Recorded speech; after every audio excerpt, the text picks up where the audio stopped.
Quando eu falo de força, eu estou falando de força interior. A capacidade de reagir bem diante dos problemas. Você conhece a história de Davi.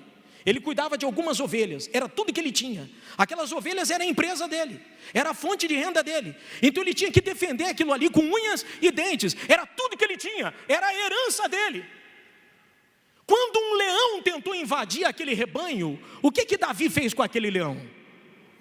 A Bíblia diz que ele agarrou o leão pela barba e matou o leão, mas não deixou tocar na fonte de renda dele. Olha a força que eu estou falando, força interior, capacidade de reagir diante dos leões que vão aparecer no seu dia a dia. Outrora aparece um urso nos rebanhos de Davi. Quando o urso ia tocar na fonte de renda dele, o que ele fez com o urso? Matou o urso, rasgou o urso no meio, mas não deixou tocar na fonte de renda dele. Olha a força desse garoto, destemido, sem medo.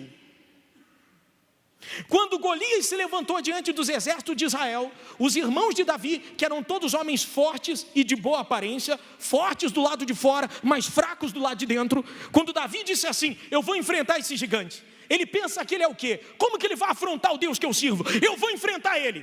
Os irmãos de Davi falaram assim: você está maluco, rapaz? Ele dá 2 de você.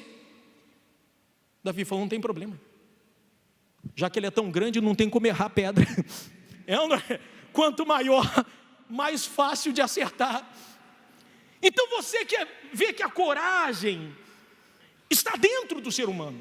No mundo dos negócios, uma pessoa que não tem coragem, uma pessoa que é fraca, uma pessoa que é medrosa, não sai do lugar. Infelizmente ela vai ser pisoteada todos os dias. Então o primeiro conselho de Davi para quem quer vencer, qual é? Seja forte e destemido, não tenha medo. Segunda coisa que você leu comigo, ele era um homem de guerra.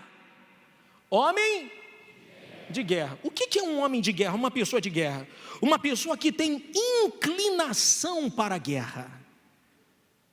Ela não é aquela pessoa acomodada. Ela tem uma inquietação dentro de si. Então ela tem uma inclinação para ser uma guerreira. Ela não desiste fácil. Poxa, ela está enfrentando uma luta, uma batalha, uma atrás da outra, mas ela não desiste. Ela tem um espírito competitivo.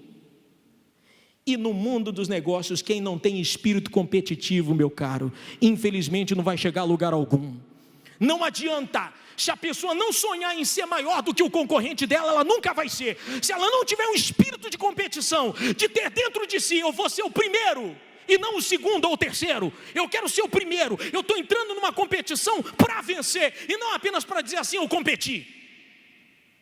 Como dizia o Ayrton Senna, né? O segundo colocado é o primeiro derrotado a ser lembrado.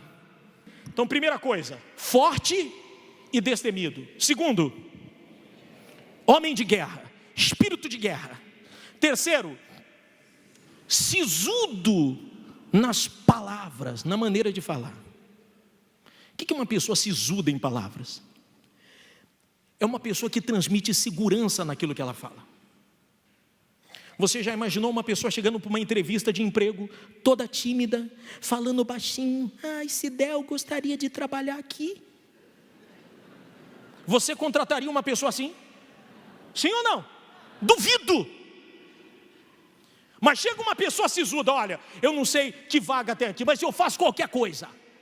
Pode me colocar, que o que colocar na minha mão vai dar certo. Se eu não souber, eu aprendo.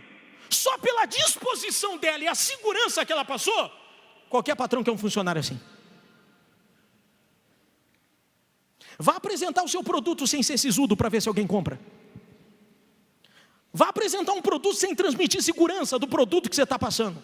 Vá oferecer seu serviço sem passar segurança, credibilidade desse serviço. Eu duvido que alguém te contrata. Vá apresentar a sua empresa sem passar uma segurança dessa empresa. Eu duvido que alguém vai fazer serviço nela. Então ser sisudo é transmitir confiança quando você fala. Primeira coisa, forte e destemido. Segundo, homem de guerra. Terceiro, sisudo na palavra, passar segurança. Quarto, leia lá, de gentil aspecto. Carismático, em outras palavras. Simpático. Gentil aspecto. Você já ouviu a história, eu falei esses dias até na rádio, salvo pela gentileza. Quem não conhece, deixa eu te falar. Um homem trabalhava numa multinacional que tinha 3.000 funcionários. Todos os funcionários tinham que passar pela mesma portaria para bater cartão. O coitado do porteiro, ninguém nem olhava na cara dele, todo mundo passava direto. Só tinha um senhor, muito simpático, muito gentil, que todo dia quando passava pela portaria cumprimentava: ô seu João, bom dia, tenha um dia maravilhoso. E cumprimentava todo mundo, desde a faxineira até os diretores, os chefes de setores. Ele trabalhava na parte frigorífica, nas câmaras frias dessa multinacional. Então ele entrava, cumprimentava, quando saía, cumprimentava: olha, uma boa tarde. Eles saíam 5 horas da tarde, todos os dias. Um dia, o seu João, o porteiro, viu esse senhor entrando, cumprimentou com gentileza, simpatia, carisma. Só que quando deu 5 da tarde, o rapaz não voltou. 5:30, nada. 6 horas, nada. 6:30 da tarde, nada. Então o seu João começou a ficar preocupado. Falou: meu Deus, será que aconteceu alguma coisa? Ele sempre me cumprimenta, é o único que me cumprimenta. E foi lá no setor onde ele trabalhava, nas câmeras refrigeradas. Pasmem, quando chega o seu João, o camarada estava preso dentro de uma câmara frigorífica, quase morrendo de hipotermia, quase congelando, porque ele entrou. E na norma não podia entrar sozinho, tinha que entrar 2, porque a porta quando fecha, ela trava pelo lado de fora. Tinha que entrar um e outro ficar do lado de fora como segurança. Ele entrou sozinho, a porta fechou, ele ficou trancado. Quem é que lembrou dele? Seu João. Mas lembrou por quê? Por causa da gentileza, por causa da simpatia, por causa do carisma. Por isso que diz: salvo pela gentileza.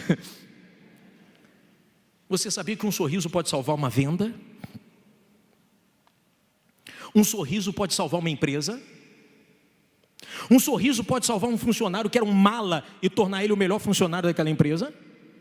Um sorriso pode mudar relacionamento entre funcionário e patrão? Um sorriso pode salvar um casamento? Um sorriso pode trazer uma amizade que vai render a você muitas vitórias no futuro? O que custa ser gentil? Tem gente que é marrenta. E pior que ela bate o pé e fala assim: eu sou assim mesmo. E não mudo. Vai continuar assim mesmo com o bolso vazio. Vai continuar assim mesmo na miséria. Quem não está pronto para mudar, não está pronto para crescer. Quem não está pronto para mudar, não está pronto para crescer. Quais são os vendedores que mais arrebentam nas vendas? São os mais simpáticos, os mais gentis. É ou não é? Você pode ver. Não custa nada de vez em quando dar um sorriso. Mostra as canjicas aí. Mostra um sorrisão para a pessoa do lado. Não custa nada. Sabe como que se desenvolve prosperidade? Como se desenvolve liderança? Com relacionamentos. Um dia você vai precisar de alguém. Ninguém cresce sozinho. Um dia você vai precisar de alguém. E quanto mais pessoas você tiver torcendo a seu favor, mais fácil de você subir na jornada do sucesso.